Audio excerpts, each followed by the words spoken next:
I can't begin to tell you how often I have nightmares of the asylum. To be honest, I don't think I've ever had a good dream of the place. It's not that I didn't ever have fun or enjoy the work, but the stress and the things I saw outweighed any good memories I had. Recently, as I've told these stories more and more, I've brought up so many bad thoughts and memories that I haven't thought of for such a long time. That's why I couldn't talk about it for a while, but I realized I needed to speak out, to tell my experiences, because it gives those people a voice. Imagine being in a straitjacket behind a locked door with only a small window in it. Imagine being pulled away every day to get shock or hydrotherapy. Those were the lucky ones. When the pill craze really took off, some of those poor patients became human rats. If you were a homeless nobody, you would be subjected to the most far-out drugs. These were the silent people. When they died, we didn't say anything about it. No one questioned anything when they died. No one tried to sue. No one really cared. I remember one woman in the late 60s who came in distraught. She was an Asian woman about 4 feet 10 inches tall. She had short black hair and was, we will say, pleasantly plump. She was wheeled in with a straitjacket on. She smelt horribly and had ratty clothes on. She screamed in some language I didn't understand and kept calling out, "Aboshi! Aboshi!" I wasn't sure what that meant, but I remember her face and the way she thrashed around in the wheelchair. After about a week in what they call observation, they decided on some treatment of some sort that sedated her pretty good. She was able to start talking in English again, and they put her in the kitchen with me and the others to help her recover. I actually really liked her and soon realized she was a good cook. Her story was really odd though. I'm not sure if she was delusional or just had her time wrong. She kept talking about her father, and with a heavy accent and in broken English, she would tell me, "My father and mother got shot in the 40s. They said they were Japanese. Father said, no, we know Japanese, but they shot him anyways. They took me away." It was heartbreaking, and every day she told me the same old story. I thought at first maybe her parents were taken into the internment camps, but given her thick accent, I wasn't sure if she was born in America. It was quite a mystery to me. But after a month of the same story, I would always look at her with sympathy in my eyes and tell her, "I am so sorry for your loss." One day she told me another story. When I heard the different story, I was honestly shocked, but also really excited to hear it, because maybe she had remembered something new and was improving. Maybe she could recover and get out of here alive. I know that sounds dramatic and I don't mean it to, but frankly, most homeless people that are like her didn't make it out. They just stayed there until an experiment killed them, or they died of so-called natural causes. Usually that meant a heart attack, kidney failure, or liver failure, all results of heavy medication use. Anyway, she told me about her husband, saying, "I had a husband. He was a big man. He loved me, but I couldn't give him children. She trailed off in some different language again, as if she remembered some bad thought and it began to stress her out. Finally, my curiosity got the better of me and I asked about her.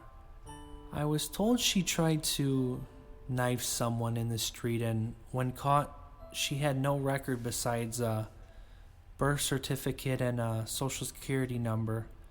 It was odd. An immigrant from Korea wouldn't have a birth certificate from America. I was really confused now.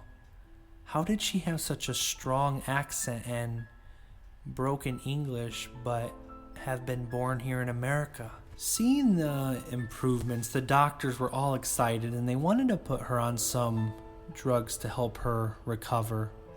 They said she didn't need to be sedated and it would help her remember her past better. After hearing her talk about her husband, I started to wonder if maybe her remembering her past was a good idea. Who knows why she was on the street, and some good old-fashioned therapy might have been the best solution rather than drugs to see what she would be like when recovered. The doctors typically warned us that the patient was trying a drug that could bring unexpected results. We all knew what this meant, an experimental drug, and all of us would be on edge and ready if the patient did anything, well, crazy. I didn't notice anything horrible with her at first. She just became much quieter. Then the next week, she didn't want to cook anymore, so they took her out of the class. Strangely enough, the week after that, she came back and was more talkative than ever. Her thick accent still there. She was talking in full Korean and rarely English. Of course, like the curious, crazy person I am, I went to her room to peek at her files and see what the hell the doctors were up to this time. I looked in to find her drawing with her finger on the wall. She didn't have ink or anything, she was just tracing the wall. I looked into her file as quickly as I could, and I saw a stack of papers. The top page went something like this. Experimental drug number 3, September 13th, 1968. Patient responding oddly, reverting back to native tongue and sporadic. Talking often almost maniac. Sores on her arms getting worse. Possible stomach ulcers. Keeping patient under observation for blood and vomit or stool. No kidney damage reported, though increased urination present, possibly due to increased water intake, due to dry mouth. A door closed, making me jump, and I shut the file and shoved it back in its place and walked off. I began to think on what I had just read. Of course they had her on some experimental drug, but stomach ulcers and sores? She was under observation to see what the drugs would do to help her. They didn't really care so much about her. They more cared about finding a good drug, experimental. My biggest question was what the other 2 drugs had done to her. The next week she stopped coming to class again. I would have asked why, but when I walked by her room, all I could hear was screaming. Not your normal scream, but a blood-curdling scream, as if someone was stabbing her. Those happened, but were few and far between. Maybe once in a blue moon that someone would scream like that. For her, it was constant. It only lasted a day, though, until her voice gave out, and her screams turned to soft, whimpering cries. I was honestly heartbroken at this point. But as always, you have to ask yourself, is it worth losing your job trying to help someone who no one cares about? These types of moral decisions are what still haunt me to this day. I started looking into her room after the screaming. They seemed to try a new medication each weekend. By the 5th week, you could see she was starting to react to it in a horrifying way. She went from pleasantly plump to rail thin. Sores covered her body from head to toe, and all she seemed to do was just sit in the corner crying and whimpering, rocking back and forth. Once I saw a nurse try to bring her for a walk, and she screamed at her, trying to claw at her with her fingers. She was honestly starting to look like a creature at this point, and it was heartbreaking. On week number 6, she was put into a straitjacket after chewing her nails into a point and trying to escape by gouging the eyes out of a nurse. She succeeded in clawing the woman's face to pieces, then running out, but didn't get far. They cut her nails so short they bled, or maybe it was because she was struggling so hard. It's tough to say on how they treated her. Finally, the thing that really hit me was on the 7th week. I saw her look at me. She was pale as a ghost and her face was as bony as a skeleton. I was filled with rage, but what could I do? She was a nobody. Vets could be advocated because they were former warriors and there were programs, but a homeless woman with no record, no one cared. Her body rose, but she was hunched over, grasping her stomach. Her dress had dried vomit and blood on it.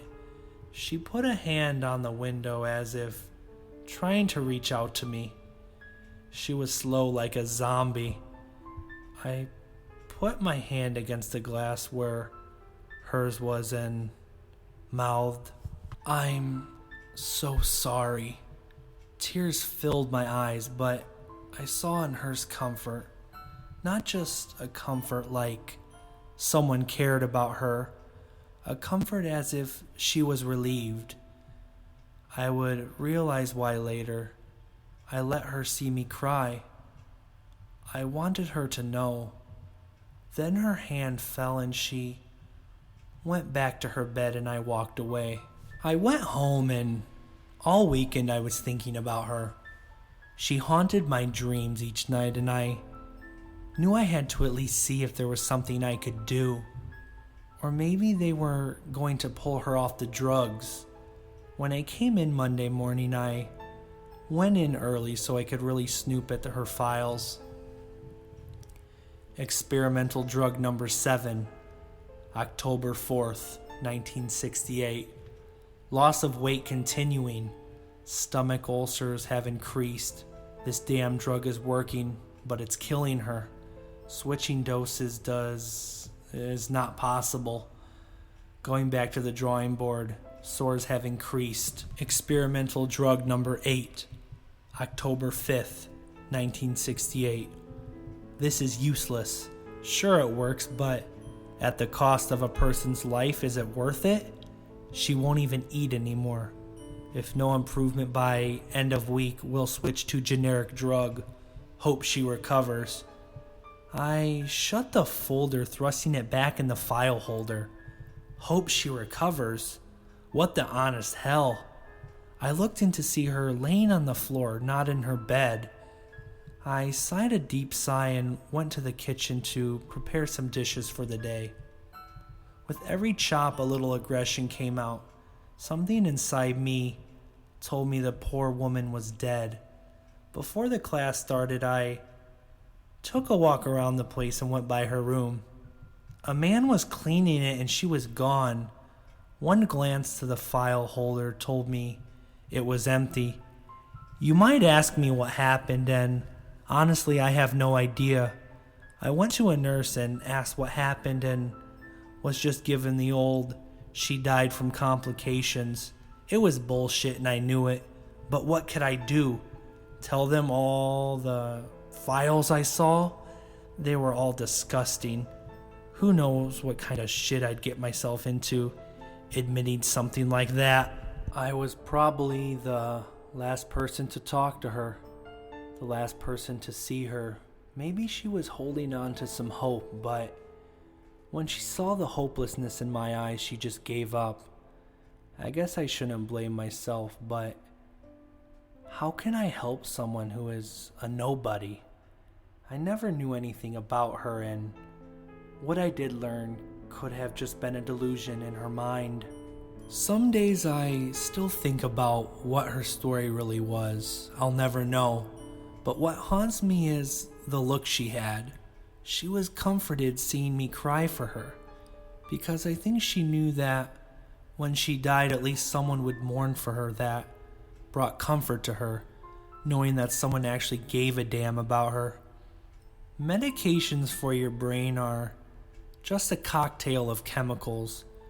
They kind of know what it's doing, but it's mostly theory. You mix up the chemicals and hope it does its job. If it doesn't, you up the doses or try a different cocktail.